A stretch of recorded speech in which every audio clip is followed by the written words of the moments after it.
الحمد لله نحمده ونستعينه ونستغفره ونؤمن به ونتوكل عليه ونعوذ بالله من شرور أنفسنا ومن سيئات أعمالنا من يهده الله فلا مضل له ومن يضلله فلا هادي له ونشهد أن لا إله إلا الله وحده لا شريك له ونشهد أن سيدنا وسندنا وحبيبنا وحبيب ربنا وطبيبنا وطبيب قلوبنا ومولانا محمدا عبده ورسوله أرسله الله إلى كافة الناس بشيرا ونذيرا وداعيا إلى الله بإذنه وسراجا منيرا أما بعد فقد قال الله تعالى في كلامه المجيد والفرقان الحميد أعوذ بالله من الشيطان الرجيم بسم الله الرحمن الرحيم وكذلك جعلناكم أمة وسطا وقال رسول الله صلى الله عليه وسلم إن الدين يسر ولن يشاد الدين أحد إلا غلبه فسددوا وقاربوا وأبشروا واستعينوا بالغدوة والروحة وشيء من الدلجة رواه الإمام البخاري في صحيحه صدق الله مولانا العظيم وصدق رسوله النبي الكريم ونحن على ذلك من الشاهدين والشاكرين والحمد لله رب العالمين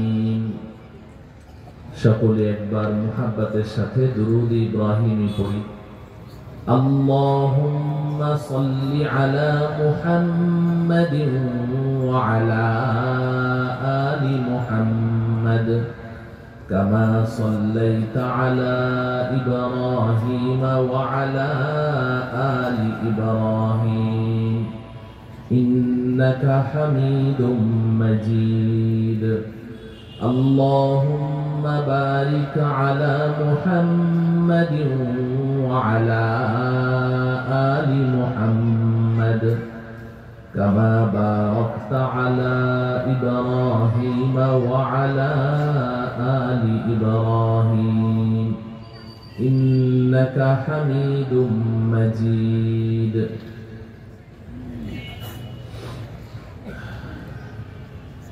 মানিকগঞ্জ জেলা ইমাম পরিষদের উদ্যোগে আয়োজিত 2 দিন ব্যাপী তাফসীরুল কোরআন মাহফিলের আজকের দ্বিতীয় দিনের সম্মানিত সভাপতি হযরত উলামায়ে কেরাম, বিশেষ করে মানিকগঞ্জ জেলা সহ সারা বাংলাদেশের সর্বজন শ্রদ্ধেয় আলেমে দ্বীন পীরে কামিল হযরত মাওলানা মুফতি সাঈদ নূর সাহেব দামাত বারাকাতুহুম সহ মঞ্চে উপবিষ্ট দিগার হযরত উলামায়ে কেরাম, আইম্মায়ে মাসাজিদ, খুতাবায়ে ইযম, সামনে উপবিষ্ট আমার অত্যন্ত শ্রদ্ধাভাজন दीनदार परहेजगार अल्लाह प्रेमिक रसूल प्रेमिक उलामा प्रेमिक धर्मप्राण भाई और बंधुगण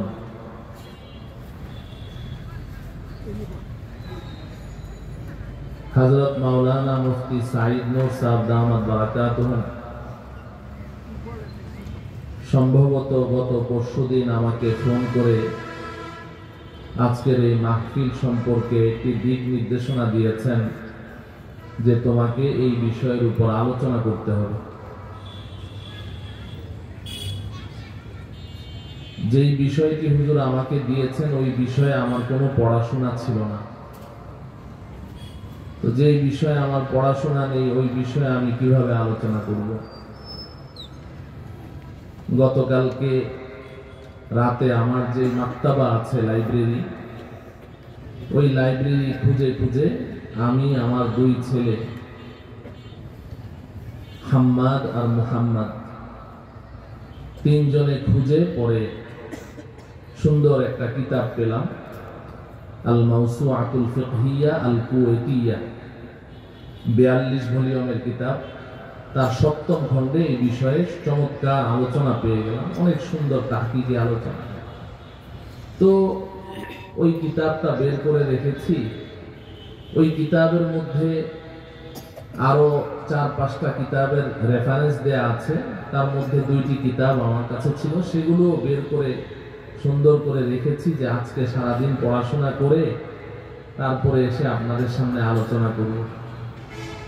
কিন্তু আমি আজকে ফজরের নামাজের পরে গিয়েছি উজানি, ওই যে কুমিল্লা উজানির পীর সাহেব হুজুর কারি ইব্রাহিম সাহেব রহমতুল্লাহ আলাইহির প্রতিষ্ঠিত মাদ্রাসা। সকাল 7টায় গাড়ি স্টার্ট দিয়েছি, এখন এখানে এসে পৌঁছলাম উজানি থেকে। পড়াশোনা করার সময় পাইনি, গাড়িতে একটু মোতালা করেছি কিন্তু এটা যথেষ্ট না আলোচনার জন্য।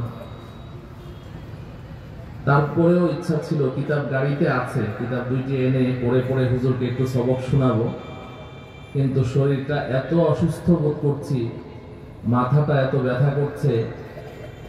আমি গাবতলী এসে হুজুরকে ফোন করেছি, হুজুর মাফ করে দেওয়া যায় না, কিন্তু হুজুর আমাকে হুকুম করলেন যে না আসতে হবে। তো এই জন্য চলে এসেছি ওলামায়ে কেরামের আয়োজন। এখন যদি শরীরে সুস্থতা বোধ না করি আমি এত জটিল বিষয় কিভাবে আলোচনা করব। তো এই জন্য ওই বিষয়টা থাক, আল্লাহ চাইলে ইনশাআল্লাহ পরে কোনো সময় ইনশাআল্লাহ আমি তাহকিকে আলোচনা আপনাদের সামনে পেশ করব। তবে আপনাদের সামনে আলোচনা করতে পারি আর না পারি, আমার আলহামদুলিল্লাহ অনেক ফায়দা হয়েছে, আরো হবে পুরো মাকালাটা যদি আমি করতে পারি। মুহতারাম হাজিরিন, আজকে আমরা যারা এই মহতি জলসায় উপস্থিত হয়েছি মানিকগঞ্জ জেলা ইমাম পরিষদের উদ্যোগে, ওলামায়ে কেরাম আজকের এই মাহফিলের আয়োজন করেছে। এটা একটা ব্যতিক্রম আয়োজন, কারণ যারা আজকের এই মাহফিলের আয়োজন করেছেন সারা বাংলাদেশে তাদের জন্য মাহফিল সাজানো হয়। মুফতি সাইদ নূর সাহেবের জন্য এমন সুন্দর সুন্দর মাহফিল সাজানো হয়, মুফতি আব্দুল হান্নানের জন্য এমন সুন্দর সুন্দর মাহফিল সাজানো হয়, আর আজকে তারাই এই মাহফিল সাজিয়েছে। এটা তাদের একটা ইমানি দায়িত্ব থেকে তারা এটা করেছেন। আল্লাহ রাব্বুল আলামিন এই মানিকগঞ্জ জেলা ইমাম পরিষদের প্রত্যেকটি আলেমে দ্বীনকে আল্লাহ রাব্বুল আলামিন এর জাযায়ে খায়ের দান করেন, সকলেই বলে আমিন। মুহতারাম হাজিরিন, আল্লাহ রাব্বুল আলামিন হযরতে আদম আলা নবিয়িনা ওয়া আলাইহিস সালাতু ওয়াস সালাম থেকে আরম্ভ করে আমাদের নবীজি সাইয়্যিদুল মুরসালিন হযরত মুহাম্মদ মুস্তাফা সাল্লাল্লাহু আলাইহি ওয়াসাল্লামের পূর্ব পর্যন্ত যত নবী রাসূল দুনিয়াতে পাঠিয়েছে, সমস্ত আম্বিয়ায়ে কেরামের যত উম্মত এই পৃথিবীতে অতিবাহিত হয়েছে, সমস্ত উম্মতের চেয়ে চাই সেই উম্মত আমাদের পিতা হযরতে ইব্রাহিম খলিলুল্লাহ আলাইহিস সালামের উম্মত হোক, চাই সেই উম্মত হযরতে মুসা কালিমুল্লাহ আলাইহিস সালামের উম্মত হোক, আর চাই সেই উম্মত হযরতে ঈসা রূহুল্লাহর উম্মত হোক। যেই পয়গম্বরের উম্মত হোক না কেন, পূর্বের সমস্ত উম্মতের চেয়ে আল্লাহ রাব্বুল আলামিন আমাকে আপনাকে তথা আখিরি পয়গম্বরের এই উম্মতকে সবচেয়ে বেশি মহব্বত করেন, সবচেয়ে বেশি ভালোবাসেন। আলহামদুলিল্লাহ, আমাদেরকেই সবচেয়ে বেশি ভালোবাসেন, আমাদেরকেই সবচেয়ে বেশি মহব্বত করেন। প্রশ্ন হতে পারে, এর দলিল কি? আপনি কি করে বুঝলেন যে পূর্বের সকল উম্মতের চেয়ে আল্লাহ আমাদেরকেই বেশি ভালোবাসেন? বহু দলিল আছে, বহু প্রমাণ আছে। আমি একটি মাত্র প্রমাণ আপনাদের সম্মুখে পেশ করছি আলোচনার সুবিধা। বাচ্চাটাকে একটু পিছিয়ে নিয়ে যান। আলোচনার সুবিধার্থে আমি একটি প্রমাণ আপনাদেরকে পেশ করছি আপনাদের সামনে। আপনারা অনেকেই জানেন যে পূর্বের নবী রাসূলগণকে এই পৃথিবীতে পাঠানোর ক্ষেত্রে আল্লাহ রাব্বুল আলামিনের একটি সুন্নাত ছিল, একটি তরিকা ছিল, একটি পদ্ধতি ছিল। সেটি কি? যে আল্লাহ রাব্বুল আলামিন একই সময় একাধিক নবী রাসূল দুনিয়াতে পাঠিয়ে দিতেন। এট এ টাইমে একাধিক নবী রাসূল দুনিয়াতে পাঠিয়েছেন এবং একই সময়ে একাধিক নবী রাসূলের নবুয়ত দুনিয়াতে চলমান ছিল। আপনারা জানেন হযরতে ইব্রাহিম আলাইহিস সালাম যেই সময় পয়গম্বর, ঠিক ওই সময়ে হযরতে লূত আলাইহিস সালাম আরেক এলাকার পয়গম্বর। দুই এলাকায় দুই পয়গম্বরের পয়গম্বরই চলছে একই সাথে। আবার ইব্রাহিম আলাইহিস সালাম নবী, ইব্রাহিম আলাইহিস সালামের দুই সন্তান হযরতে ইসমাঈল ও হযরতে ইসহাক আলাইহিস সালাম দুইজনই পয়গম্বর, দুই ভাই। আবার হযরতে ইসহাক আলাইহিস সালাম নবী, ইসহাক আলাইহিস সালামের পুত্র হযরতে ইয়াকুব আলাইহিস সালাম নবী, হযরতে ইয়াকুব আলাইহিস সালাম কেনানের নবী, আর ঠিক ওই সময় তার সন্তান হযরতে ইউসুফ আলাইহিস সালাম মিশরের নবী। একই সময় বাপ বেটার নবুয়ত চলছে। এলাকা ভাগ করে দিতেন আল্লাহ পাক, এই এলাকার নবী আপনি, ওই এলাকার নবী আপনি, এই কওমের নবী আপনি, ওই কওমের নবী আপনি। আপনারা জানেন হযরতে মুসা আলাইহিস সালাম ফেরাউনের এক গুপ্তচরকে একটা থাপ্পড় দিয়েছে। মুসা আলাইহিস সালামের থাপ্পড় খেয়ে ওই গুপ্তচর ওখানে স্পট ডেড।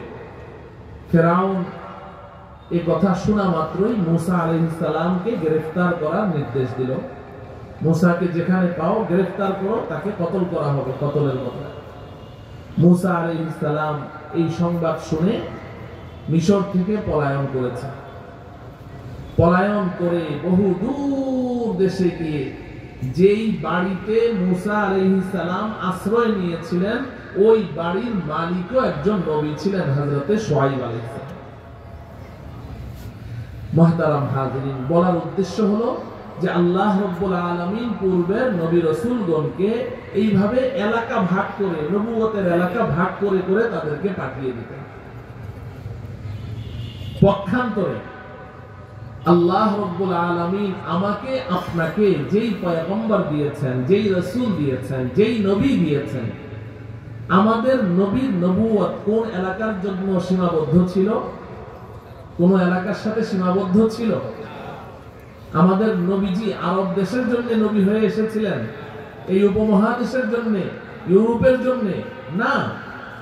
বরং একজন আল্লাহর ওলি তো বড় চমৎকার করে বলছেন जहां तक है रबूबियत खुदा की, जहां तक है रबूबियत खुदा की, वहां तक है नबूवत मुस्तफा की, वहां तक है नबूवत मुस्तफा की।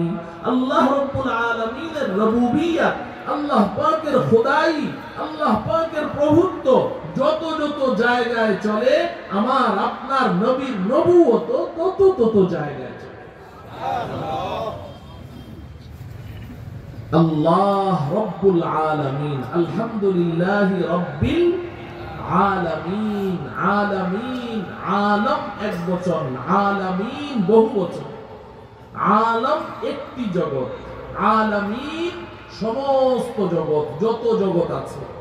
এই দুনিয়ার যে জগৎটা আমরা দেখছি, আসমান জমিন মিলে, এমন জগৎ আরো আছে না নাই? আরো অনেক জগৎ আছে।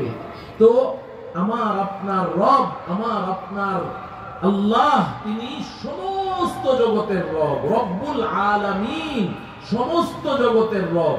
আমাদের রব হলেন রব্বুল আলামিন, আর আমাদের রাসূল হলেন রাহমাতুল লিল আলামিন। ওয়ামা আরসালনাকা ইল্লা রাহমাতাল লিল আলামিন।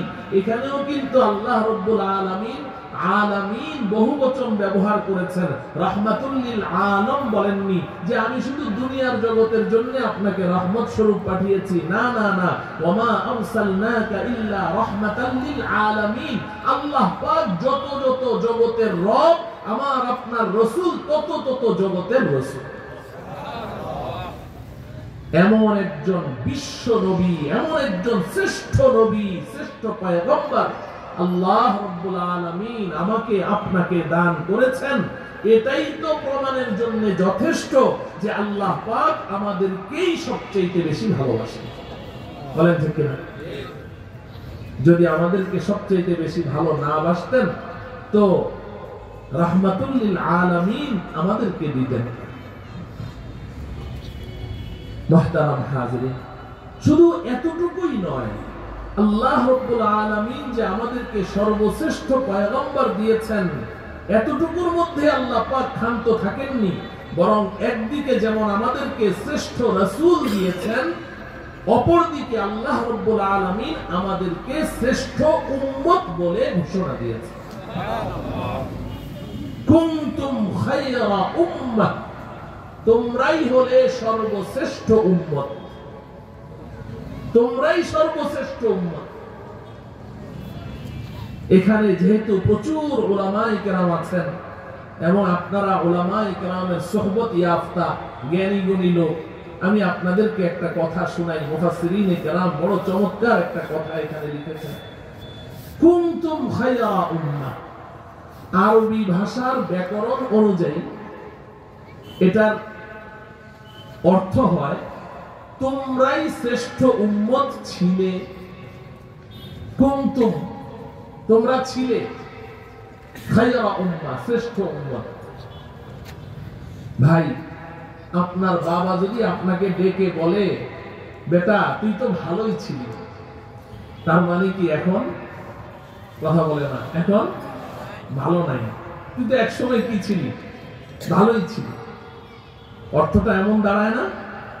তো এখন আল্লাহ রাব্বুল আলামিন বলছেন কুনতুম খায়রা উম্মাহ, তোমরাই শ্রেষ্ঠ উম্মত ছিলে। আরে আশ্চর্যের ব্যাপার, আমরা কবে শ্রেষ্ঠ উম্মত ছিলাম, আবার এখন কি? প্রশ্ন জাগে কিনা? শাইখুত তাফসীর আল্লামা ইদ্রিস কান্ধলভী রাহমাতুল্লাহি আলাইহি, তিনি মিশকাতুল মাসাবিহের শরা আত-তা'লিকুস সাবিহের মধ্যে এই প্রশ্নের চমৎকার উত্তর দিয়েছেন। দুইটি উত্তর দিয়েছেন যে আমরা কবে ছিলাম শ্রেষ্ঠ উম্মত। এক নম্বর জবাব দিয়েছেন, খুব ভালো করে বুঝেন, আল্লাহ রাব্বুল আলামিন তার কোনো শুরু নেই। শুরু আছে কি? যার শুরু নেই শরীয়তের পরিভাষায় তাকে বলে আজালি। আল্লাহ পাক আজালি। আজালি মানে অনাদি, তার কোনো আদি নেই। আদি মানে শুরু। আল্লাহ পাক অনাদি, তার কোনো কি নেই? আদি নেই, শুরু নেই, আজালি। আবার আল্লাহ রাব্বুল আলামিনের কোনো শেষ নেই, এটাকে বলে আবাদি শরীয়তের পরিভাষায়। বাংলা ভাষায় বলবে অনন্ত, যার কোনো অন্ত নেই। তো আল্লাহ আজালি অর্থাৎ অনাদি, শুরু নেই। আল্লাহ আবাদি অনন্ত, আল্লাহর শেষ নেই। ঠিক কিনা বলেন? আমরা এই আকীদা বিশ্বাস রাখি কি রাখি না? আচ্ছা, আল্লাহ পাকের যেমন শুরু নেই, আল্লাহ পাকের কিছু গুণ, কিছু বৈশিষ্ট্য এমন আছে যেগুলো আল্লাহ পাকের সিফাতে জাতি বলা হয়। ওই গুণ, ওই বৈশিষ্ট্যগুলোরও কোনো শুরু নেই। যেমন যেমন কোরআনে হাকিম আল্লাহ পাক বলেছেন, ইন্নাল্লাহা সামিউম বাসীর, আল্লাহ সর্বশ্রোতা সর্বদ্রষ্টা।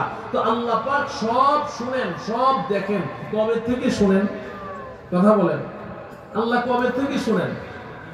এটার কোনো শুরু আছে? হ্যাঁ, আল্লাহর শোনার কি কোনো শুরু আছে? আল্লাহ কবে থেকে দেখেন? আল্লাহর যেমন শুরু নেই, আল্লাহর শোনার এই গুণ, এটারও কোনো কি নেই, শুরু নেই। আল্লাহর যেমন শুরু নেই, আল্লাহ পাক যে দেখেন, এই দেখারও কোনো কি নেই, শুরু নেই। ঠিক কিনা বলেন? নাকি এমন যে আল্লাহর কোনো শুরু নেই কিন্তু আল্লাহ দেখা শুরু করেছেন অনেক পরের থেকে, এরকম নাকি? না।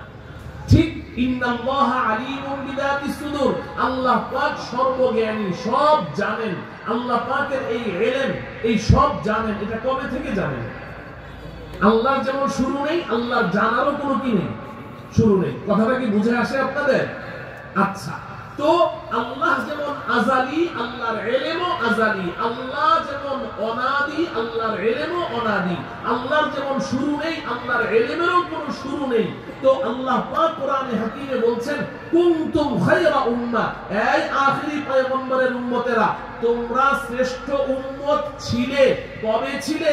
অর্থাৎ ব্যাপারটা এমন নয় যে তোমাদেরকে পৃথিবীতে আমি সবার পরে পাঠিয়েছি, তো পাঠানোর পরে আমি আল্লাহ সিদ্ধান্ত নিয়েছি যে তোমাদেরকে যেহেতু শ্রেষ্ঠ পয়গম্বর দিয়ে দিয়েছি, অতএব তোমাদেরকেই শ্রেষ্ঠ উম্মত বানাবো। এটা আমি অনেক পরে সিদ্ধান্ত নিয়েছি। ব্যাপারটা এমন নয়, বরং আমি আল্লাহর যেমন শুরু নেই, আমি আল্লাহর ইলমেরও শুরু নেই।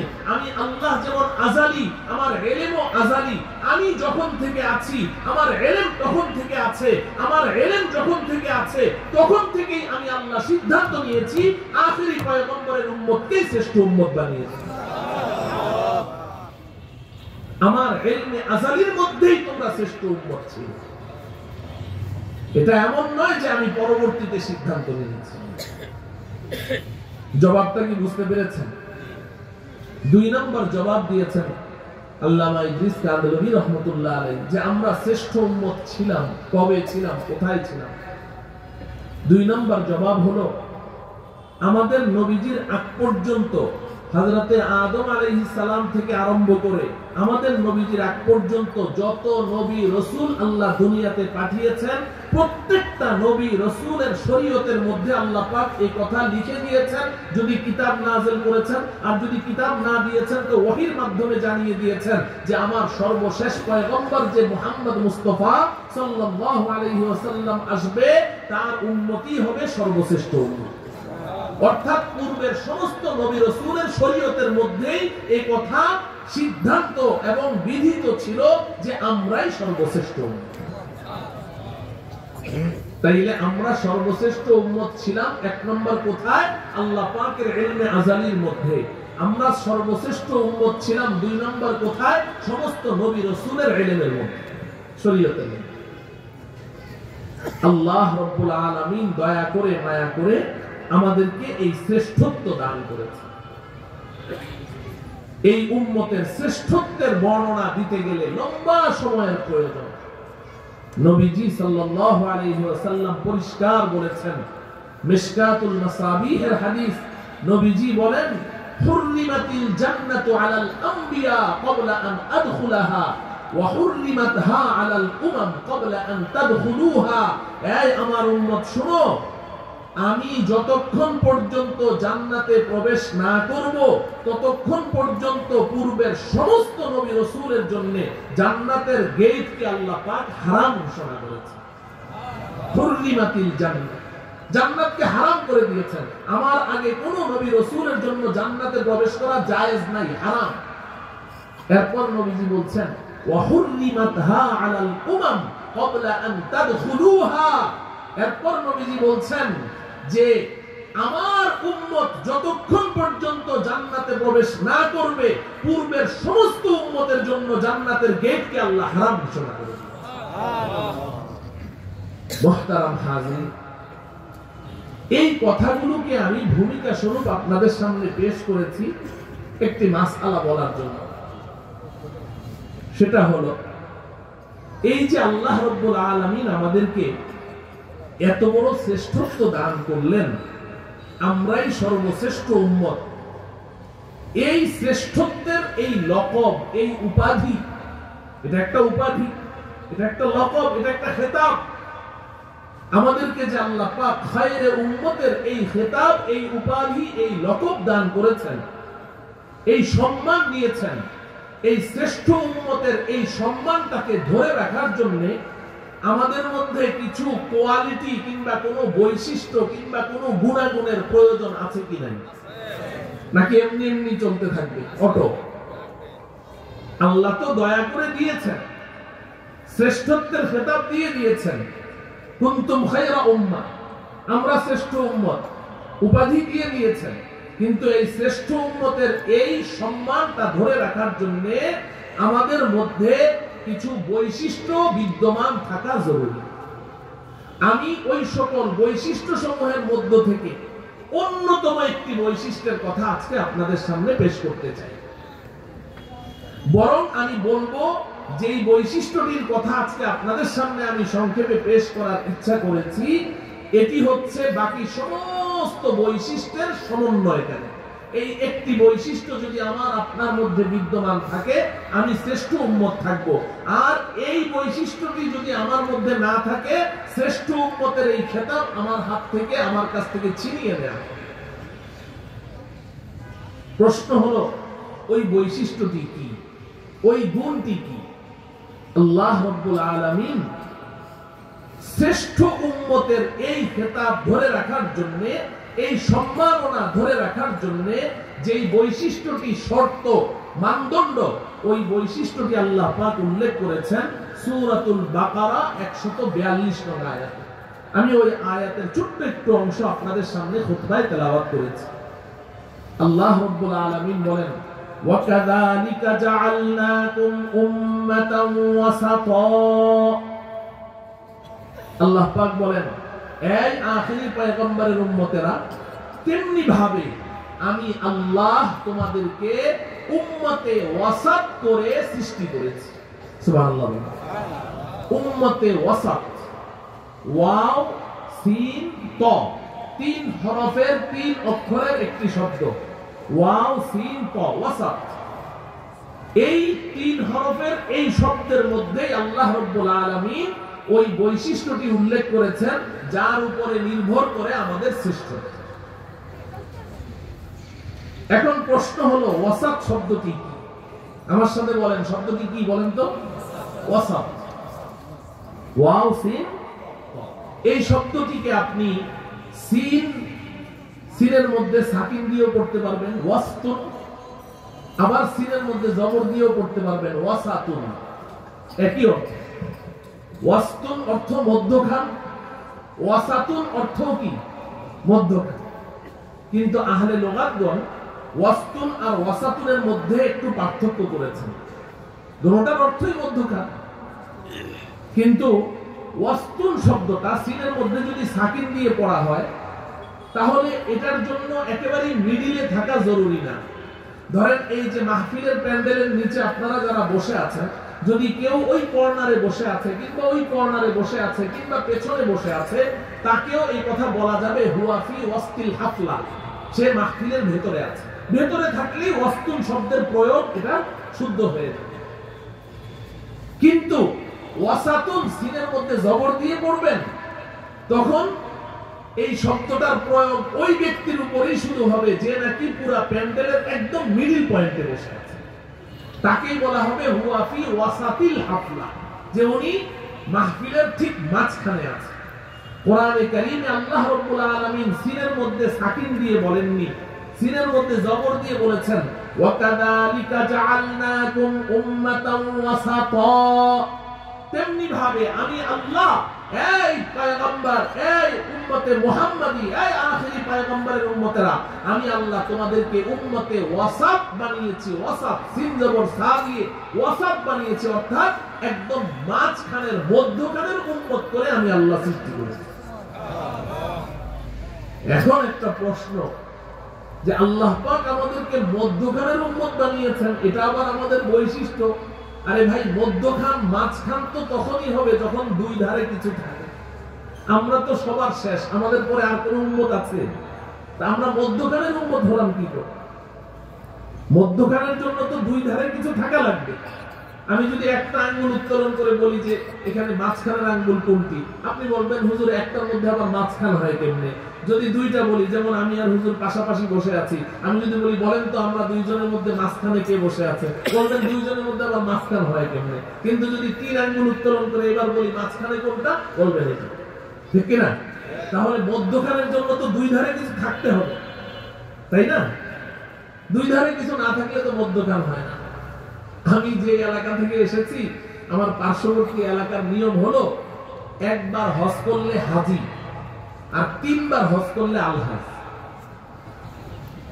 যদি কেউ একবার হজ করে তাহলে নামের শুরুতে কি লিখতে পারবে না? আলহাজ লিখতে পারবে না। তাহলে ধরবে এই তুই হজ করলি একবার, তুই আলহাজ লিখলি না। আলহাজ লিখতে হলে কয়বার হজ করা লাগবে? তিনবার হজ করা লাগবে। এখন এক বেচারা হজ করেছে তিনবার, কিন্তু এলাকাবাসী জানে না, সবাই ওরে হাজি দেখে। এখন বেচারার মন খারাপ যে আমি হজ করলাম তিনটা, কিন্তু সবাই আমাকে ডাকে কি? হাজি। নামের শুরুতে হাজি লেখে, আলহাজ কেউ লেখে না। চিন্তা করলো যে আমার হজটাই কি বেকার গেল নাকি, কেউ জানলো না। তো এখন এটা তো আর রিক্সা একটা মাইক লাগিয়ে মাইকিং করা যাবে না যে ভাই সাহেব আমি তো তিনবার হজ করেছি, আপনারা কেন আমাকে হাজি লেখেন, আলহাজ লেখেন? এটা তো বলা যায় না, শরমের ব্যাপার। কিন্তু আমি করা যায় কি? বেচারা খুব অশান্তিতে ভুগছে, আমি তিনটা হজ করলাম, কেউ জানলো না। তো একটা কৌশল অবলম্বন করেছে, সে এলাকার গণ্যমান্য লোকদেরকে দাওয়াত করেছে বাড়িতে। দাওয়াত করে তো ড্রয়িং রুমে দস্তরখানে সবাই বসেছে খাবারের জন্য। তো মাঝখানে দরজার পর্দার ওই আড়াল থেকে তার বিবি খাবার দেয়, আর উনি খাবার পরিবেশন করে। এখন একটু পরে পরে বিবিকে ডাক দিয়ে বলে, এই আমার মধ্যম হজের চায়ের কাপগুলো দাও তো। একটু পরে বলে মধ্যম হজের প্লেটগুলো পাঠাও। তারপরে বলে আরে মধ্যম হজের যে চামচগুলো আনলাম ওগুলা পাঠাও, এগুলা কোন চামচ দিন?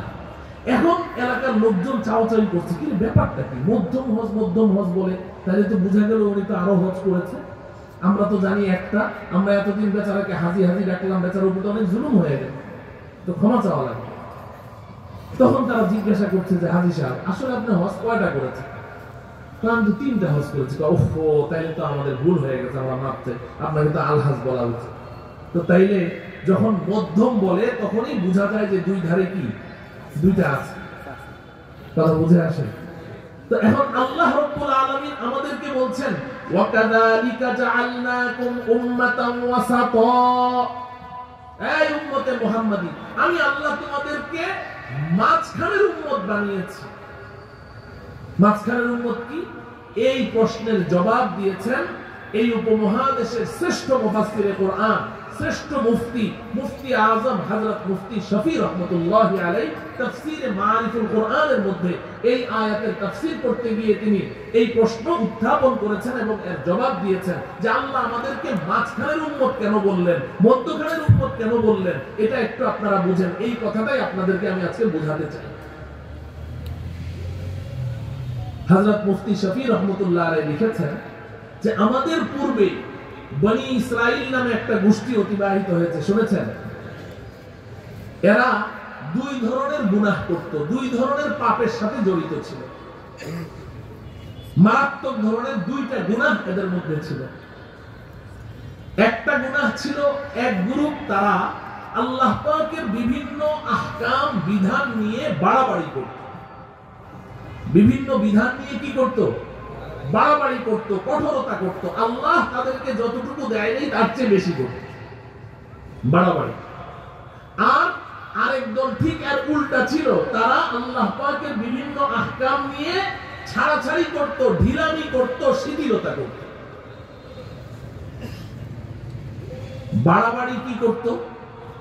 মুফতি শফি রহমতুল্লাহি আলাইহি লিখেছেন, বাড়াবাড়ি হলো বনি ইসরাইলকে আল্লাহ রাব্বুল আলামিন একজন নবী দিয়েছেন। খুব ভালো করে বুঝেন, এটা আমাদের বোঝা খুব দরকার। একজন নবী দিয়েছেন হযরতে উযাইর আলাইহিস সালাম। তো নবীকে মুহাব্বত করতে হবে, তাজিম করতে হবে, সম্মান করতে হবে, এটাই তো ঈমান। কি বলেন? রাসূলের ভালোবাসার অপর নামই তো কি? ঈমান। নবীজি পরিষ্কার বলেছেন, লা ইউমিনু আহাদুকুম হাত্তা আকুনা আহাব্বা ইলাইহি মিন ওয়ালিদিহি ওয়া ওয়ালাদিহি ওয়ান নাসি আজমাইন। হে আমার উম্মত শোনো, পৃথিবীর সব কিছুর চেয়ে, এমনকি তোমার জানের চেয়েও আমাকে যতক্ষণ বেশি ভালো না বাসবে ততক্ষণ তুমি মুমিনই হতে পারবে। তো রাসূলের ভালোবাসার অপর নাম ঈমান। প্রত্যেক উম্মতকে রাসূলকে ভালোবাসতে হবে। এখন আল্লাহ পাক উযাইর আলাইহিস সালামকে পাঠালেন নবী হিসেবে। তো বনি ইসরাইল তাকে মুহাব্বত করে, ভালোবাসে, তাজিম করে, সম্মান করে। কিন্তু সম্মান করতে করতে সম্মান করার সীমা ছাড়িয়ে গেছে। এক পর্যায়ে তারা বলছে যে না, আমাদের মনে তৃপ্তি হচ্ছে না এইভাবে সম্মান করে, তাহলে কি করতে হবে? এক সময় তারা ঘোষণা দিল উযাইর আল্লাহর পুত্র। নাউযুবিল্লাহ বলে। বলুন, একজন নবীকে আপনি সম্মান করবেন, তাজিম করবেন, ঠিক আছে, তাই বলে ওই নবীকে আল্লাহর পুত্র ঘোষণা দেওয়া, এটা বাড়াবাড়ি কিনা? নাসারাদেরকে আল্লাহ পাক একজন পয়গম্বর দিয়েছেন, হযরত ঈসা আলাইহিস সালাম। এই নাসারাদের, খ্রিস্টানদের একদল, তারাও ঈসা আলাইহিস সালামকে তাজিম করতে করতে এক পর্যায়ে তারা বলল ঈসা আল্লাহর পুত্র। নাউযুবিল্লাহ। আল্লাহ রাব্বুল আলামিন কোরআনে কারীমে এই কথা উল্লেখ করেছেন, وقالت اليهود عزير ابن الله وقالت النصارى المسيح ابن الله। আল্লাহ বলেন, আমি দিলাম নবী উযাইরকে, ইহুদিরা উযাইরকে বানিয়ে দিল আমার পুত্র। আমি দিলাম নবী নাসারাদেরকে, হযরতে ঈসা, এরা ঈসাকে আমার পুত্র বানিয়ে দিয়েছে। তাহলে আল্লাহর পয়গম্বরকে তাজিম করতে করতে আল্লাহর চেয়ারে নিয়ে বসিয়ে দেওয়া, আল্লাহর সমকক্ষ মনে করা, এটা বাড়াবাড়ি কি বাড়াবাড়ি? তারা শিরিক করে ফেলেছে। তাজিম করতে করতে আল্লাহর সাথে নবীকে শরীক বানিয়ে দিয়েছে। এটা একটা অপরাধ ছিল তাদের মধ্যে। আর একটা অপরাধ ছিল ঠিক এর বিপরীত। একদল তো বাড়াবাড়ির একেবারে সীমা ছাড়িয়ে চলে গেছে, আরেক দল ছাড়াছাড়ি আর ঢিলামি আর শিথিলতা, অবজ্ঞা, অবহেলা। তারা কি করেছে? তারা নবী রাসূল পয়গম্বরের সাথে চরম বেয়াদবি করেছে।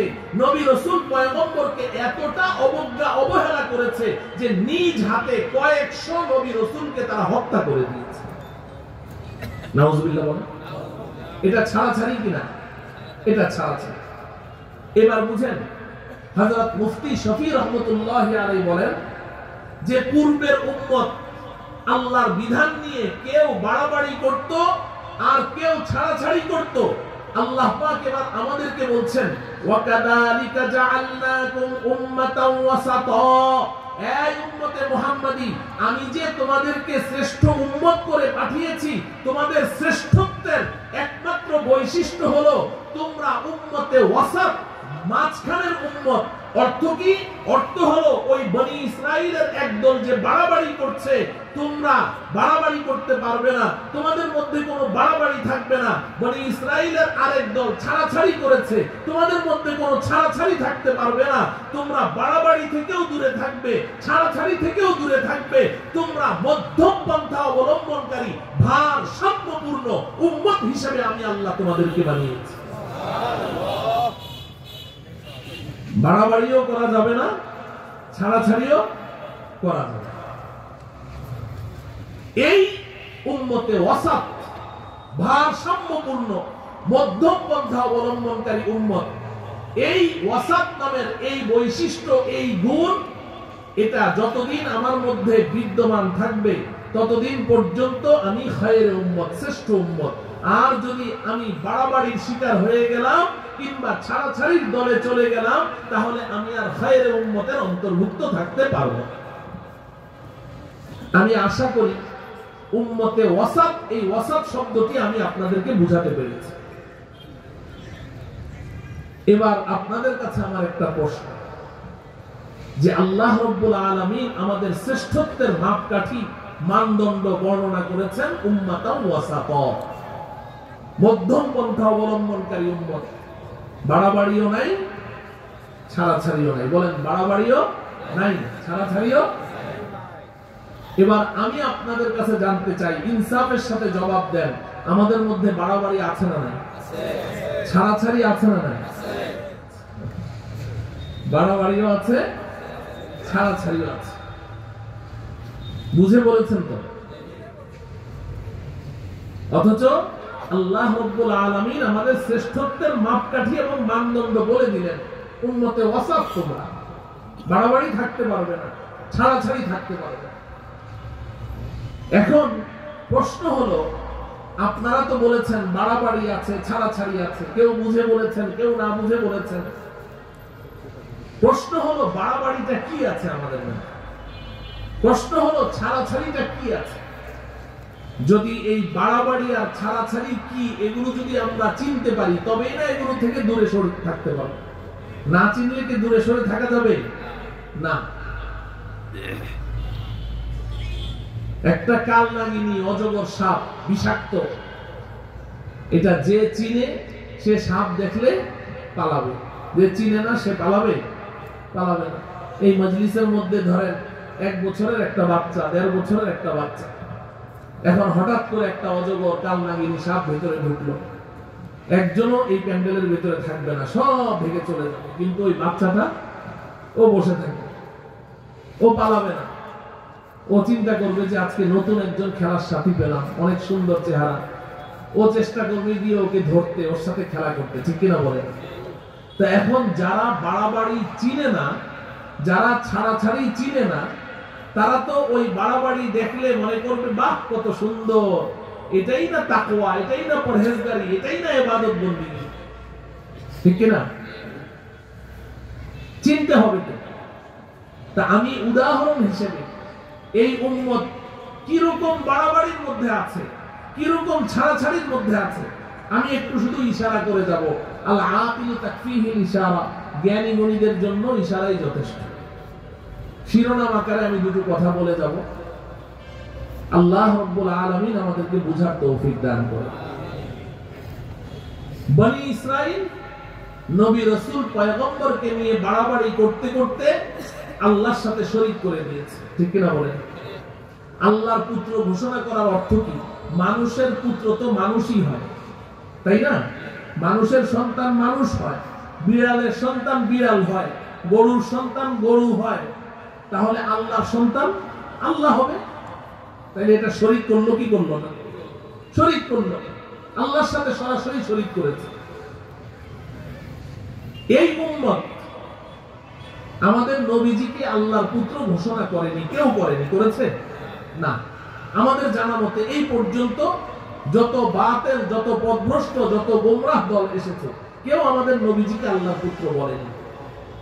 অতএব এই শিরকের মধ্যে এই উম্মত লিপ্ত হয়নি।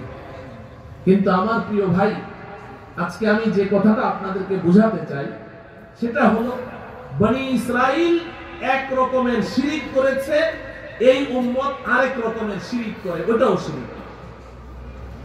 সেটা কি? শিরিক 2 প্রকার। আমার সাথে বলেন, শিরিক কয় প্রকার? একটা হলো শিরকে জলি, একটা কি? শিরকে জলি, আরেকটা হলো শিরকে খফি, আরেকটা কি? শিরকে খফি। শিরকে জলির অপর নাম হলো শিরিক ফি যাত, বলেন শিরিক ফি যাত। আর শিরকে খফির অপর নাম হলো শিরিক ফি সিফাত, শিরিক ফি সিফাত। শিরকে জলি অর্থ সংক্ষেপে বুঝেন, আল্লাহ পাকের সত্তার সাথে আরেকটা সত্তা দাঁড় করিয়ে দেওয়া, এটা হলো শিরকে জলি। অর্থাৎ কেউ বলল যে আল্লাহ 2 জন, নাউজুবিল্লাহ বলেন, যেমন ইহুদিরা বলে আল্লাহ 2 জন। কেউ বলল আল্লাহ 3 জন, যেমন খ্রিস্টানরা বলে খোদা কয়জন? 3 জন, নাউজুবিল্লাহ বলেন। এটা হলো শিরিক ফি যাত। তাহলে বনি ইসরাইলের একদল শিরিক ফি জাতে লিপ্ত হয়েছে, আল্লাহর পয়গম্বরকে আল্লাহর পুত্র ঘোষণা করে সরাসরি আল্লাহর জাতের সাথে শিরিক করেছে। এই উম্মত শিরিক ফি জাতের মধ্যে লিপ্ত হয় নাই, কিন্তু আরেক প্রকারের শিরিকের মধ্যে লিপ্ত হয়েছে। সেটা কি? সেটা হলো যে আল্লাহ রাব্বুল আলামিনের কতগুলো বৈশিষ্ট্য, কতগুলো সিফাত, কতগুলো গুণ এমন আছে যেটা এক্সট্রা ফর আল্লাহ, এক্সেপশনাল ফর আল্লাহ, শুধুমাত্র আল্লাহ নিজের জন্য এই গুণগুলো রেখেছেন। এই গুণগুলো কোনো মাখলুকের মধ্যে আল্লাহ পাক দেননি। এমন কিছু বিশেষ গুণ আল্লাহর আছে না নাই? নাকি যত গুণ আল্লাহর মধ্যে আছে সব গুণ মাখলুকের মধ্যে আছে? আছে নাকি? তাইলে বিশেষ কিছু গুণ আল্লাহর মধ্যে আছে না নাই, যেগুলো কোনো মাখলুককে দেননি।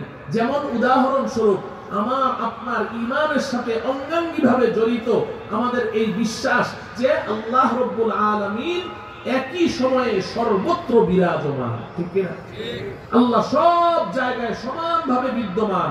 আল্লাহ আসমানেও আছেন, জমিনেও আছেন, বাংলাদেশেও আছেন, আরব দেশেও আছেন, আমেরিকায়ও আছেন, সব জায়গায় সমানভাবে আল্লাহ রাব্বুল আলামিন আছেন। এই আকীদা আমাদের আছে না নাই? এই যে আল্লাহ পাক সর্বত্র বিরাজমান, এটাকে শরীয়তের পরিভাষায় বলে হাজির নাজির। হাজির নাজির, হাজির মানে হলো উপস্থিত, আর নাজির মানে হচ্ছে দ্রষ্টা। অর্থাৎ আল্লাহ একই সময়ে সব জায়গায় সমানভাবে উপস্থিত, আবার একই সময়ে সবকিছু সমানভাবেই দেখে। আমরা যেমন কাছেরটা বেশি দেখি, মাঝখানেরটা একটু কম দেখি, পিছনেরটা আরেকটু কম দেখি, দূরে একদম দেখি না। আল্লাহর কাছে কাছে দূরে বলতে কিচ্ছু নাই, সব সমানভাবে দেখে। এটাকে বলে হাজির নাজির। আচ্ছা বলুন তো দেখি, এই যে সর্বত্র বিরাজমান, এই হাজির নাজির, এই গুণটা আল্লাহ ছাড়া আর কারোর মধ্যে আছে? আছে কি? নেই। এখন যদি আমি বলি যে আমার রাসূল, আমার পয়গম্বর, তিনি সর্বশ্রেষ্ঠ রাসূল, ওনাকে তাজিম করতে করতে, সম্মান করতে করতে আমার তৃপ্তি হচ্ছে না, আমি এক পর্যায়ে ঘোষণা দিলাম যে আল্লাহ যেমন হাজির নাজির, আমার রাসূলও হাজির নাজির। এটা হলো শিরিক ফি সিফাত। এটা কি বলেন?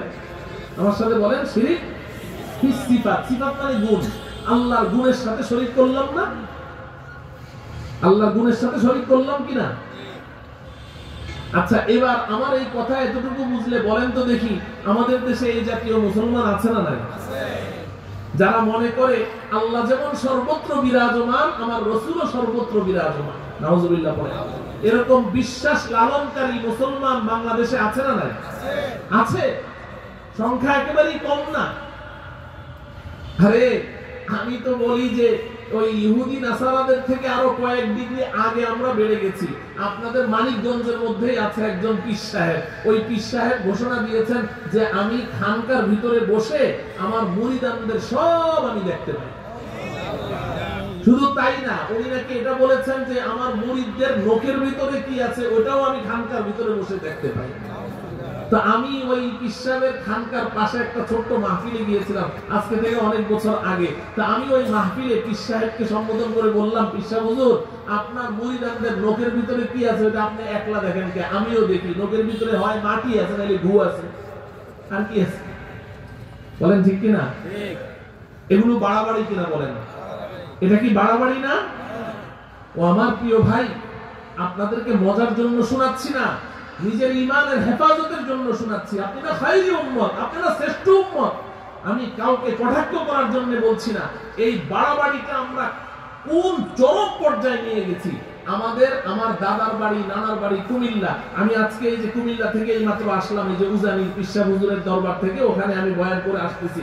ওই এলাকার মধ্যে এমন আমি উজানি ওলাদেরকে বলে আসছি যে আপনারা হলেন হেজাক লাইট। ছোটবেলায় আমি শুনেছি হেজাক লাইটের নিচে অন্ধকার থাকে। এই উজানির আশেপাশে এরকম অনেক অন্ধকার আছে, বেদাতে ভরা। উজানির মাহফিল চলছে, আর গত রাত্রে আপনার ওই মাইকের তার 5 কেবি তার রাত্রে চুরি করে নিয়ে গেছে মাহফিল, উজানির মাহফিল। তাহলে অন্ধকার আছে না নাই আশেপাশে? আমাদের কুমিল্লায় মিলাদ পড়ে, মিলাদ বুঝেন তো? তো মিলাদ পড়ে যে মিলাদের মাঝখানে এই একটা সুন্দর চেয়ার ফুল দিয়ে সাজিয়ে রাখে সুন্দর করে। এই চেয়ারে কাউকে বসতে দেয় না। কেন? যে আমরা মিলাদ পড়তে থাকবো, মিলাদ পড়তে পড়তে মাঝখানে হঠাৎ করে নবীজি এসে হাজির হয়ে যায় ওই চেয়ারে বসে। এগুলো তো আমরা ছোটবেলা থেকে দেখে আসি, কিন্তু আমি আপনাদেরকে আজকে এর চেয়ে আরো মারাত্মক কথা শোনাতে চাই। আমাদের দেশে জাতীয় মসজিদের একজন খতিব ছিলেন, এখন উনি নেই। এই খতিব সাহেব তিনি দুনিয়া থেকে বিদায় গ্রহণ করেছেন, আল্লাহ তাকে মাফ করে দেন, সবাই বলেন আমিন। এই খতিব সাহেব একদিন জাতীয় মসজিদের মিম্বারে বসে, জুমার দিন জাতীয় মসজিদের মিম্বারে বসে ঘোষণা দিলেন যে আমি যখন মিম্বারে এসে বসি নবীজি সশরীরে হাজির হয়ে যায়। আবারও বলেন না, একজন মুসল্লিও ওই দিন প্রতিবাদ করেনি, কেউ কিচ্ছু বলেনি, শুনে গেল সবাই। আমি এই জায়গাটুকু এসে আপনাদের বিবেকের কাছে আমি একটা প্রশ্ন করব। আগে একটা ঘটনা শুনেন, বুখারী শরীফ কিতাবুস সালাতের মধ্যে এসেছে। নবীজি সাল্লাল্লাহু আলাইহি ওয়াসাল্লাম একদিন মদিনার একটা গোত্র কবিলায়ে বনু আমর ইবনে আউফ, বনু আমর ইবনে আউফ নামের একটা বস্তিতে নবীজি একটা বিচার করতে গেছেন, দরবার করতে, সালিশ করতে গেছেন। নামাজের সময় হয়ে গেছে, জামাতের সময় হয়ে গেছে মসজিদে নববীতে, কিন্তু নবীজি আসেননি। নবীজির মুয়াজ্জিন হযরতে বেলাল রাদিয়াল্লাহু তাআলা আনহু তিনি আবু বকর সিদ্দিক রাদিয়াল্লাহু তাআলা আনহুকে গিয়ে বললেন, আবু বকর, নবীজির আসতে তো বিলম্ব হচ্ছে, আপনি কি আমাদের নামাজটা পড়াবেন? হযরতে আবু বকর সিদ্দিক বললেন, তোমরা যদি চাও পড়াতে পারি। তো সবাই বলল যে হ্যাঁ আবু বকর, আপনি পড়ান, আপনি আমাদের মধ্যে শ্রেষ্ঠ ব্যক্তি। হযরতে আবু বকর সিদ্দিক রাদিয়াল্লাহু তাআলা আনহু নবীজির জায়নামাজে দাঁড়ালেন, ইমামের জায়নামাজে দাঁড়ালেন।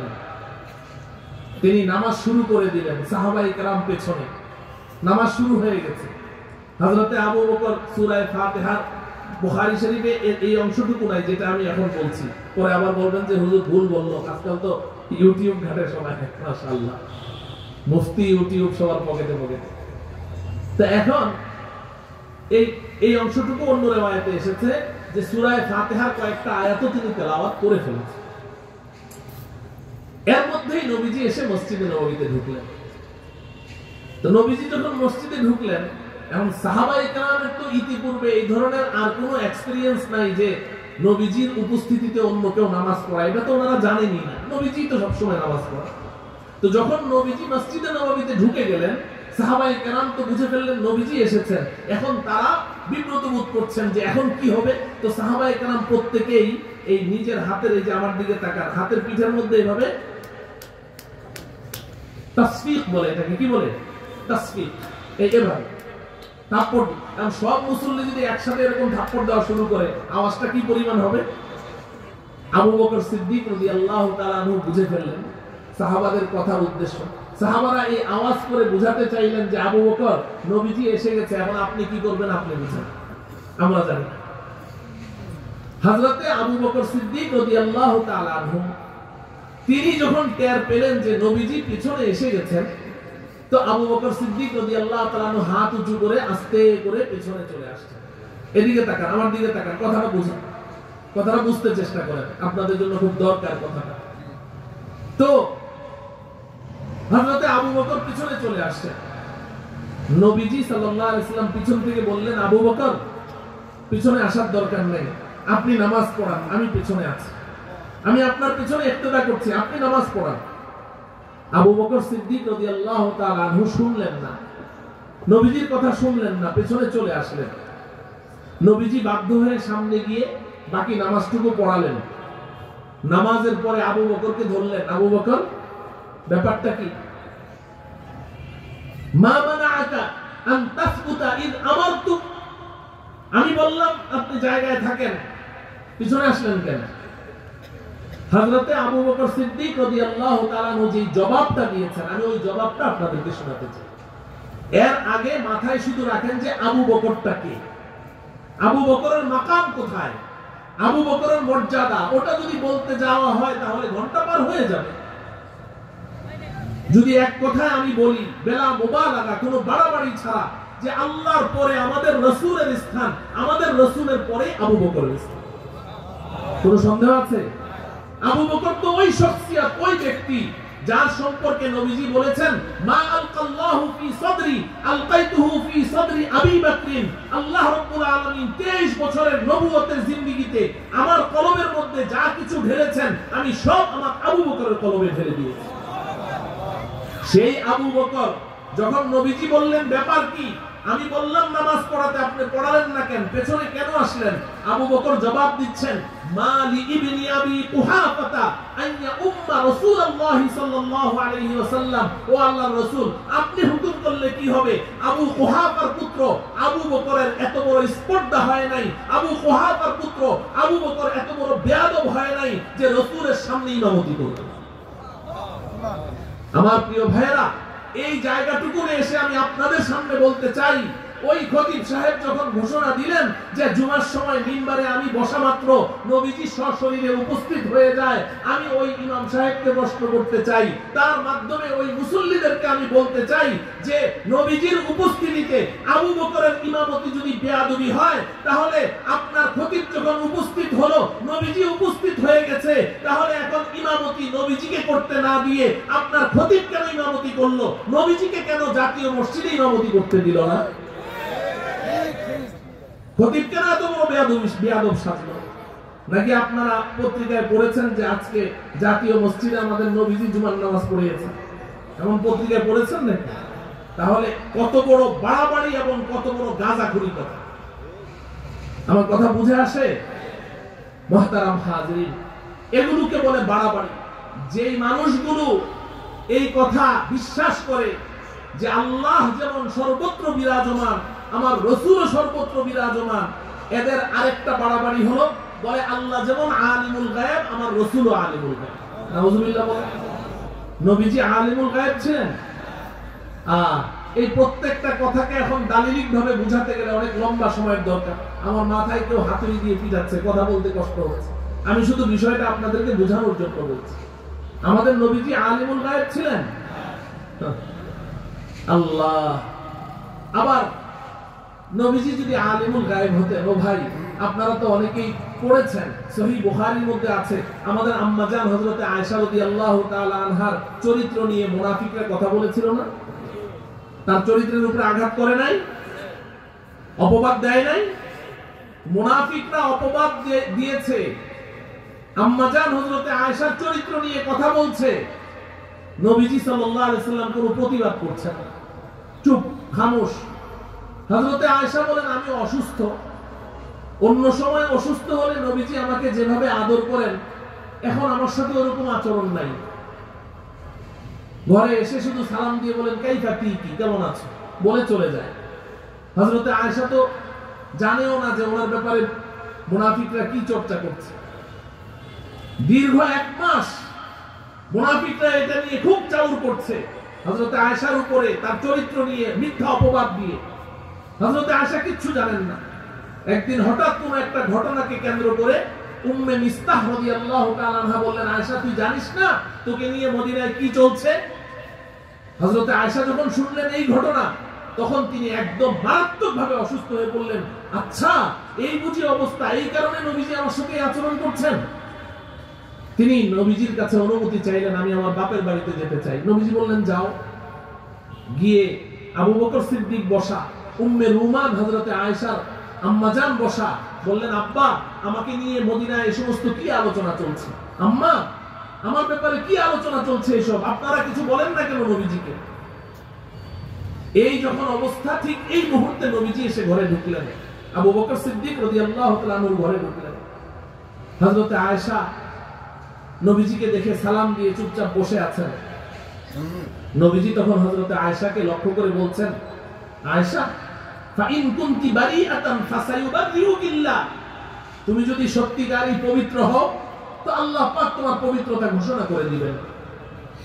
ওয়া ইন আলমামতি শাইআন ফাতুবি ইলাল্লাহ, আর যদি তুমি গুনাহ করে থাকো, যা মুনাফিকরা বলছে, যদি তুমি করে থাকো তাহলে তওবা করো।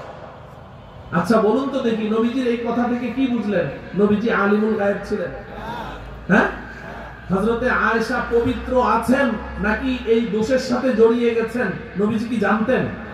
জানলে নবীজি এই কথা বলতেন? যে তুমি পবিত্র হলে আল্লাহ পবিত্রতা ঘোষণা করবেন, কারণ 1 মাস আগে থেকে মুনাফিকরা এই কথাগুলো বলে যাচ্ছে। হযরত আয়েশা বলেন, আমি এই কথা শোনা মাত্র ঠাস করে শুয়ে পড়লাম, আমি আর বসে থাকতে পারলাম না। এবার চোখ দিয়ে পানির বদলে মনে হয় যেন রক্ত বের হয়ে আসে, কারণ আমার স্বামী আমাকে অবিশ্বাস করে। এরপরে তো লম্বা ঘটনা, আল্লাহ পাক সূরাতুন নূরের 10টি আয়াত আম্মা জান হযরত আয়েশার পবিত্রতা ঘোষণা করে নাযিল করে দিলেন। আমার বলার উদ্দেশ্য হলো, যদি আল্লাহর রাসূল আলিমুল গায়েব হতেন, মুনাফিকরা যেই দিন আম্মা জানের চরিত্র নিয়ে কথা বলেছে, ওই দিনই তো নবীজি হুঙ্কার দিতেন, রে মুনাফিকের বাচ্চারা, আমি তো জানি, আমি তো আলিমুল গায়েব, আমি যদিও ওখানে উপস্থিত ছিলাম না, কিন্তু আমি মদিনায় বসেই দেখেছি আমার আয়েশা পবিত্র, বলে দিতেন না? আপনি কত ঘটনা এরকম চান? কোরআনে কারীম আল্লাহ পরিষ্কার বলছেন, ওয়া ইনদাহু মাফাতিহুল গায়বি লা ইয়ালামুহা ইল্লা হু, গায়েবের খবর একমাত্র আল্লাহর কাছে, আল্লাহ ছাড়া গায়েবের খবর কেউ বলতে পারে। হ্যাঁ, আল্লাহ পাক ওহীর মাধ্যমে নবীজিকে যেটা জানিয়েছেন সেটাই নবীজি বলতে পেরেছেন, নিজের থেকে বলার কোনো ক্ষমতা নবীজির। যেই মানুষগুলো এই বাড়াবাড়ির শিকার, তাদের আরেকটা দাবি কি জানেন? বলে যে আল্লাহর রাসূল মাটির তৈরি মানুষ ছিলেন না, উনি নূরের তৈরি ফেরেশতা ছিলেন। রাসূল মাটির তৈরি মানুষ ছিলেন না, এই কথা বলে না? আহারে সরল প্রাণ মুসলমান, ইলম কালাম নাই, বুঝে না। অনেকে এসে খুব একেবারে বিনয়ের সাথে বলে যে হুজুর, আল্লাহর রাসূল যদি মাটির তৈরি হয় তাহলে তুমি আমার ভাই ব্রাদারের মতো হয়ে গেল, ওনারা সম্মান থাকলো কই? আমিও মাটির তৈরি, আমার রাসূলও মাটির তৈরি, তাহলে তো দুইজনে একরকমই হয়ে গেলাম, তা আল্লাহর রাসূলের সম্মানটা থাকলো কই? তো আমার প্রিয় ভাই, আচ্ছা মাটির তৈরি মানুষ, এজন্য সম্মান থাকে না। আপনাদেরকে আমি জিজ্ঞাসা করি, মানুষ কিসের তৈরি? মাটির তৈরি। ফেরেশতা কিসের তৈরি? নূরের তৈরি। জিন কিসের তৈরি? আগুনের তৈরি। বলেন না কিসের তৈরি? আচ্ছা এবার বলুন, আগুনের তৈরি জিন, নূরের তৈরি ফেরেশতা, মাটির তৈরি মানুষ, এই 3 জাতির মধ্যে শ্রেষ্ঠ কে? কথা বলেন কে? মাটির তৈরি মানুষ। বলেন মাটির তৈরি মানুষ। এই 3 জাতির মধ্যে শ্রেষ্ঠ কে? কে বলেছেন এই কথা? আল্লাহ রাব্বুল আলামিন বলেছেন, ওয়ালাকাদ কাররামনা বানি আদম। তাহলে মাটির তৈরি মানুষ নূরের তৈরি ফেরেশতার চেয়েও কি শ্রেষ্ঠ? ঠিক কি না বলেন? আগুনের তৈরি জিনের চেয়েও। আচ্ছা এখন যদি আমি আমাদের এই মুফতি সাইদ নূর হুজুরকে বলি যে হুজুর, আপনাকে আমি অনেক মহব্বত করি, অনেক ভালোবাসি, অনেক তাজিম করি, অতএব আমার এটা বলতে মনে চায় না যে আপনি মাটির তৈরি মানুষ, আজকে থেকে আপনাকে মানুষের জাত থেকে আমি বহিষ্কার করে নূরের তৈরি ফেরেশতার মধ্যে আমি আপনাকে অন্তর্ভুক্ত করলাম, সম্মান বাড়াইলাম না কমাইলাম? বুঝে আসে? এই জাহালাত, মূর্খতা। নবীর তাজিম করতে গিয়ে নবীজিকে নূরের তৈরি বলে তুমি তো নবীর সম্মান কমাইলে, নবীকে অসম্মান করলে, সম্মান তো করলে। 2 নম্বর কথা শুনেন, নবীজি যদি মাটির তৈরি মানুষ হয়, এতে ওনার সম্মান কমবে কেন? মাটিতে মাটিতে পার্থক্য নাই না? সব মাটি এক? মাটিতে মাটিতে কি আছে? পার্থক্য আছে। পাথরে পাথরে পার্থক্য নাই? কাবা ঘরের কোণায় একটা পাথর আছে, নাম কি? হাজরে আসওয়াদ। বলেন কি ওটা পাথর না? রেল লাইনে পাথর আছে, হ্যাঁ? কাবা ঘরের কোণায় যে পাথর, ওই পাথর আর রেল লাইনের পাথর কি সমান নাকি পার্থক্য আছে? আসমান জমিনের পার্থক্য। ঠিক কিনা বলেন? কাবা ঘরের কোণায় পাথরটা আপনি চুমা দেন, আপনার গুনাহ মাফ হয়ে যাবে। নবীজি বলেন পাথরটা দুধের মতো সাদা ছিল, বনি আদমের গুনাহ চুষতে চুষতে ওটা কালো হয়ে গেছে। তাহলে কাবা ঘরের কোণায়ও পাথর, ওই পাথরে চুমা দিলে গুনাহ মাফ হয়। আর রেল লাইনের মধ্যেও পাথর আছে, ওই পাথরে চুমা দিলে কুকুর আর বিড়ালের পেশাব মুখের ভিতরে ঢুকে। ঠিক কিনা বলেন? তাহলে পাথরে পাথরে পার্থক্য আছে না নাই? তো যদি পাথরে পাথরে পার্থক্য থাকে, মাটিতে মাটিতে পার্থক্য নাই? আল্লাহ আমাদেরকে বুঝার তৌফিক দান করুন। তাইলে এগুলো হচ্ছে সব বাড়াবাড়ি। এগুলো কি বাড়াবাড়ি? আমরা কি ওই বাড়াবাড়ির দলে থাকবো? থাকলে কি শ্রেষ্ঠ উম্মত থাকা যাবে? না। আল্লাহ পাক আমাদেরকে সব রকমের এই বাড়াবাড়ি থেকে আমাদেরকে পরহেজ করে চলার তৌফিক দান করুন।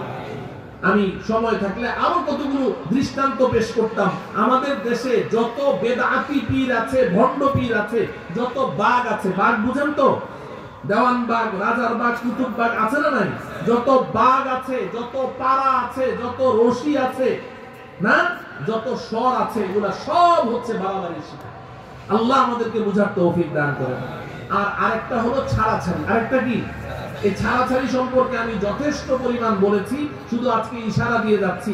ছাড়াছাড়ি আরেকটা দল আছে, এরা বলে এটা না হইলেও চলে, ওটা না হইলেও চলে, বলে যে নামাজের আগে পরে সুন্নত না পড়লেও চলে, বলে যে টুপি মাথায় না দিলেও চলে, টুপি ছাড়া নামাজ পড়লেও চলে, আবার বলে যে তারাবির নামাজ 20 রাকাত না পড়ে 8 রাকাত পড়লেও চলে। এরকম চলে একটা গ্রুপ আছে না নাই?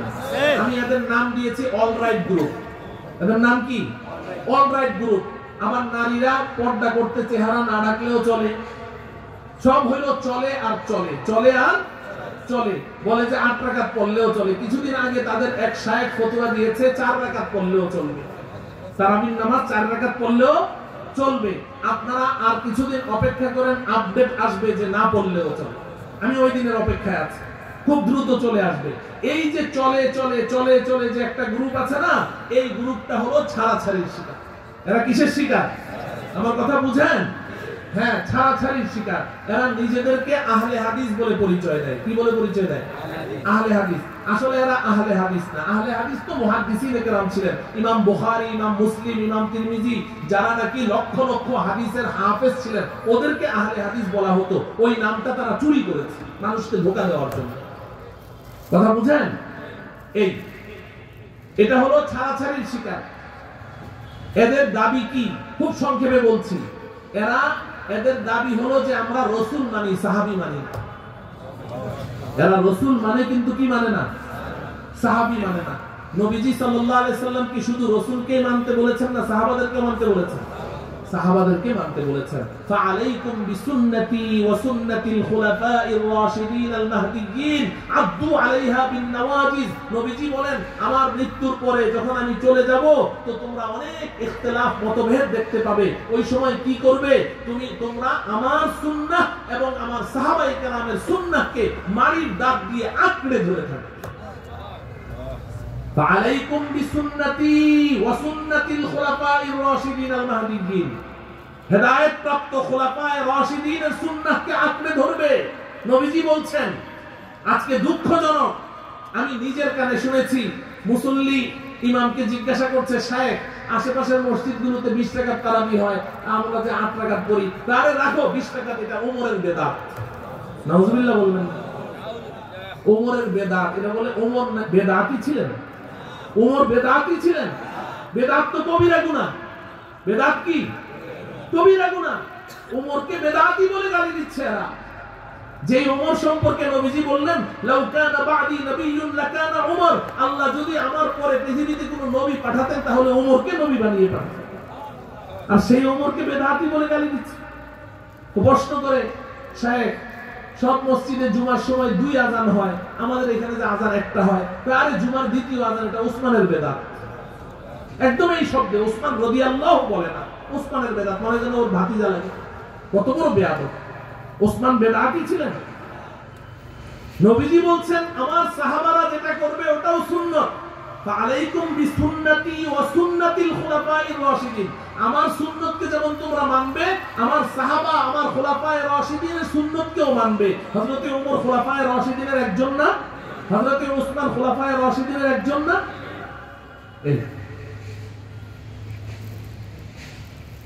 আমি বুঝার জন্য বলছি ভাই, আমি কাউকে কটাক্ষ করার জন্য বলছি না। এই যে সমাজের মধ্যে এত বিশৃঙ্খলা, এত অরাজকতা, এত অশান্তি, চুরি, ছিনতাই, রাজধানী, এর কারণ কি? অনেকগুলো কারণ আছে। তার মধ্যে একটা কারণ কি জানেন?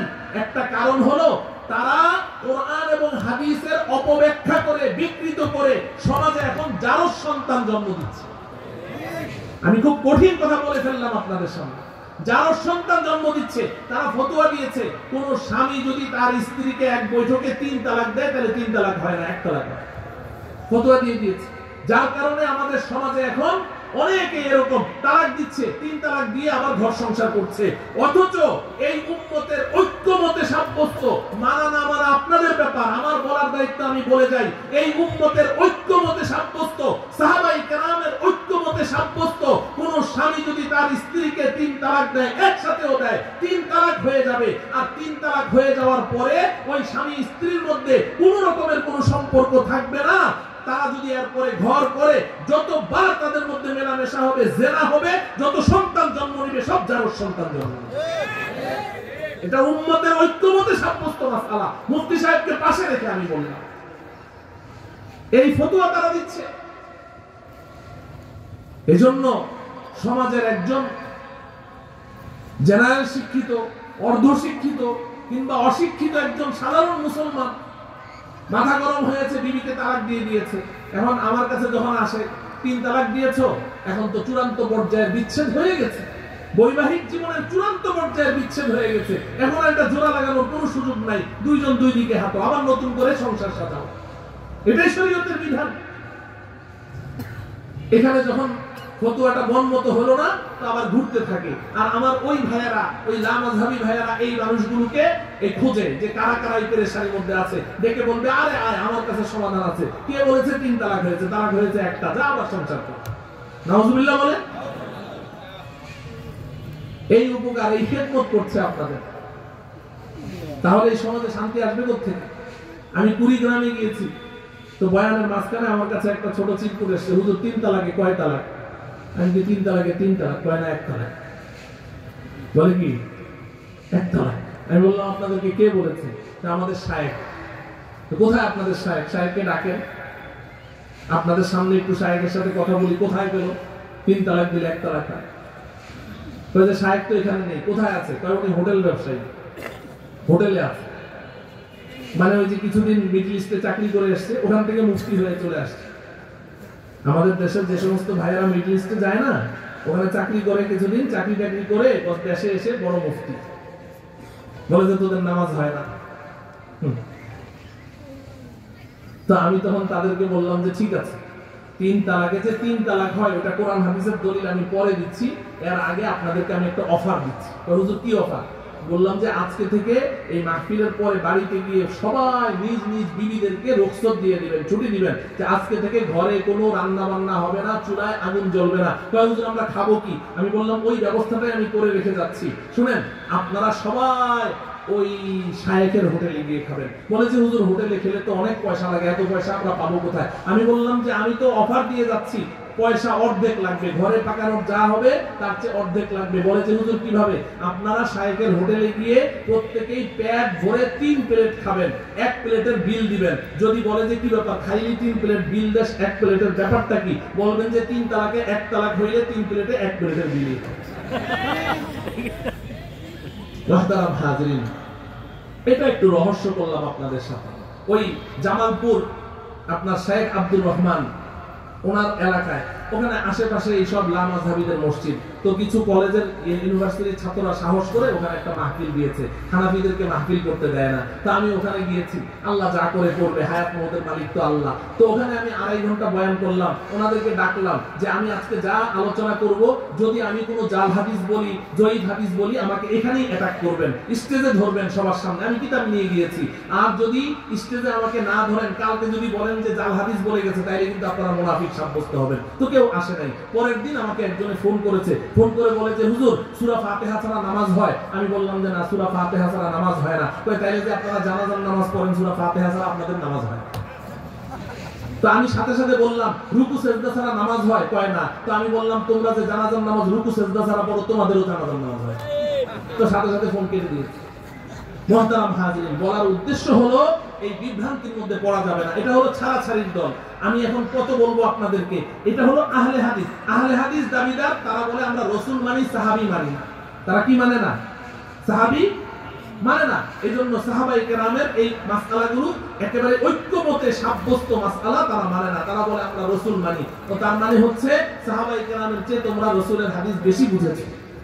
সমস্ত সাহাবায়ে কেরাম 20 রাকাত তারাবি পড়লো, আর তোমরা এসে বলছো না রাসূল 8 রাকাত পড়েছে, আমরা 8 রাকাত পড়ি। মাঝখানে সাহাবায়ে কেরামকে তোমরা কি বলতে চাও? যে এরা সবাই রাসূলের হাদিসের বিরোধিতা করেছে। এগুলো বুঝতে চেষ্টা করেন। আপনাকে খালি ইউটিউবে একটা হাদিস দেখাবে আর আপনি দৌড় দিবেন না। দৌড় দেওয়ার আগে কেউ বললো যে চিলে তোর কান নিয়ে গেছে, আর আপনি সারাদিন চিলের পিছনে দৌড়ান। আরে আপনি জ্ঞানী গুণী মানুষ, আকল বুদ্ধি তো আছে, কোরআন হাদিসের ইলম না থাক, আপনি চিলের পিছনে দৌড় দেওয়ার আগে হাত দিয়ে দেখেন কানটা জায়গায় আছে না। আপনি আগেই দৌড় দিলেন কেন? যখনই আপনাকে কেউ বলবে যে তোমার এই নামাজ হয় না, তোমার ওই নামাজ হয় না, জানাজার মধ্যে সূরা ফাতিহা পড়ো হয় না, না পড়লে নামাজ হবে না, কিংবা আপনাকে বলবে ঈদের নামাজে 12 তাকবীর দেওয়া লাগবে, 6 তাকবীর দিলে হবে না, কিংবা আপনার তারাবি বলবে যে 8 রাকাত পড়ো, 20 রাকাত কোনো তারাবি নাই, তো তুমি ওটার পিছনে দৌড় দেওয়ার আগে এতদিন যে তোমাকে 20 রাকাত তারাবি পড়াইলো, এতদিন যে তোমাকে জানাজার নামাজ সূরা ফাতিহা ছাড়া পড়াইলো, তুমি তার কাছে এসে আগে তার কলার ধরো, হামিদ জহিরির কলার ধরে বলো এতদিন আমাকে ভুল নামাজ কেন পড়াইলি, যদি বুঝাইতে পারি তাহলে বুঝবো তো থাকো, বুঝাইতে না পারলে তারপরে দৌড়। তুমি তো আকলমান মানুষ, তুমি তো পাগল না, কেন তুমি যেদিকে দেখছো ওদিকে দৌড় দিচ্ছ? কয় দিকে দৌড়াবে? এখন তো ফিতনার যুগ, এখন তো ফিতনার যুগ। আল্লাহ আমাদেরকে বুঝার তৌফিক দান করেন। এখন নতুন আরেকটা দল বার হয়েছে, আহলে কোরআন। এতদিন তো আহলে হাদিস শুনেছেন, এখন আরেক দল কি বের হয়েছে? আহলে কোরআন। ওদের দাবি কি জানেন? আমরা কোরআন মানি, হাদিস মানি। বড় শক্তিশালী এখন এই দল, এখন খুব কাজ করছে। কোরআন মানে, হাদিস মানে। আমার মসজিদের পাশেই আছে, আমি যেখানে আছি আমার থেকে 1 কিলোমিটার থাকে, ওরা 3 ওয়াক্ত নামাজ পড়ে, বলে কোরআনে কোথাও 5 ওয়াক্ত নাই, এজন্য 3 ওয়াক্ত পড়ে। নাউজুবিল্লাহ বলে। আপনি কার কথা শুনবেন?